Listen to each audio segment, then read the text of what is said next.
What is up, everybody? Keith Jamison, Gator Guy 231 across the deepest industry. We got 3-game EPL slate coming up this Saturday. Hopefully, it stays 3 games. You know, we've had so many postponements and cancellations. Just really hopeful that they're able to kick on and, we get consistent slates again and hopefully even some bigger ones in the future. So quick reminder, we are going to be covering this from a cash and optimal perspective, trying to look for floors and the top targets for our lineups as we go through. So let's just jump right into that. But a quick reminder, like, subscribe, and comment on this video on the May Media Network. Would love for soccer to keep growing, especially with World Cup coming up in the end of this year. It'd be fantastic to really get a huge contingent in so that we can have some big prize pools for that tournament.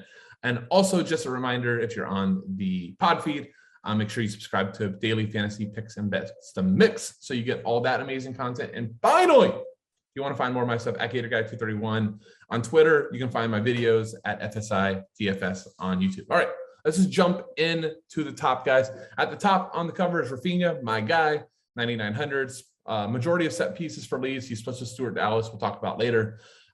This is a very good matchup. Leeds is a plus 100 favorite at home with the juice on the over versus Newcastle, who has shown having a very difficult time defending under Eddie Howe. Look, Rafinha is, you never have to convince me to play him. Forward eligible, which is big on this slate because I don't think the forward pool is nearly as strong as it is in a lot of other times. Takes on guys, so we get fouls drawn, we get shots, we get crosses, we get PKs.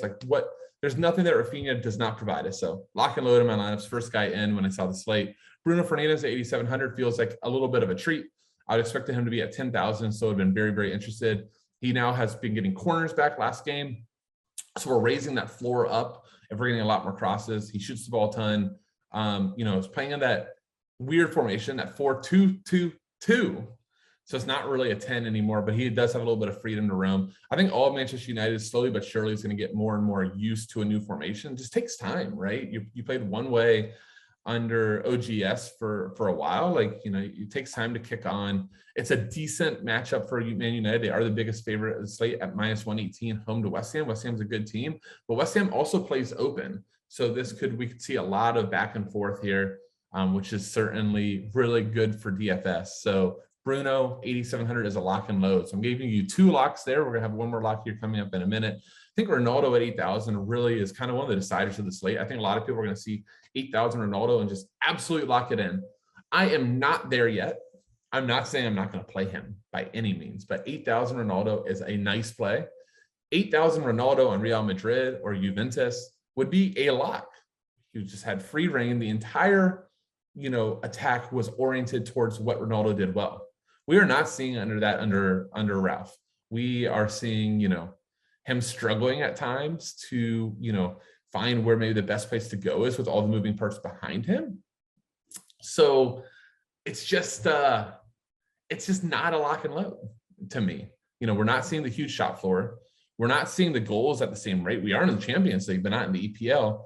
And West Ham is no pushover. The only thing I'll just say is while West Ham's no pushover, they are also not like a clean, like the top defensive team. This game could get open. So, as you can see, I'm trying to talk myself into it because it's 8,000 Ronaldo. Like 4 years ago, 8,000 Ronaldo, you're like, oh my God, mispriced, 99% owned. Just not the same guy anymore. Ryan Altonuri, 6,400, I think is a really solid play. Playing wingback for Wolves. Wolves is plus 155, so they're a slight road favorite at Brentford, but the juice is all on the under. So, maybe we have a chance at a little bit of clean sheet points there, but he's crossing the ball a ton, good open value, and also gets to share set pieces at 6,400. Defender is absolutely loaded. I think this is 100% going to be a 3-defender slate in cash. Just going to be which 3 defenders you choose. But Ryan Altonuri is definitely one of my favorites. I would call him number 2. Matthias Jensen was back for Brentford, taking a majority of corner kicks, showing a decent floor at sub 6,000 at midfield.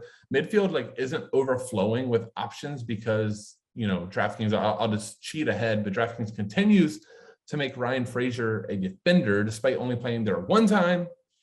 Not tilted at all. I'll tilt again here in a couple minutes, but Matthias Jensen, I think in midfield, he's kind of one of those midfielders that you just got to be a little bit careful of. I try to talk about a lot, but you are a set dependent midfielder. You're in the center of the pitch. So we need free kicks and corners to get there. 5,800 is fine. Aaron Cresswell, 5,700, another one of the defenders, takes the majority of set pieces for West Ham.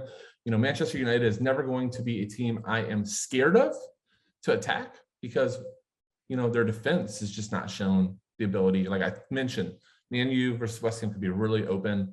You know, it's not a terrible like GPP stack to stack some attack and hope the games go 2-2 and you go off and maybe take down a GPP with some like a low owned, you know, Pablo Fornal's goal. It's Pablo Fornal's and Mason Greenwood. Well, everybody played Ronaldo. You played Greenwood, got the goal.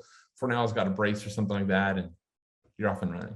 But Aaron Cresswell, I think, is fine. Just again, part of this defender group that is all fine. But you know, I would say his projections in between getting like 8 to 10 DK. Stuart Dallas is my always gets there defender at 5,600. He's splitting sets for Leeds, who I really do like at home. So I think this would be a really good lead spot at 5,600.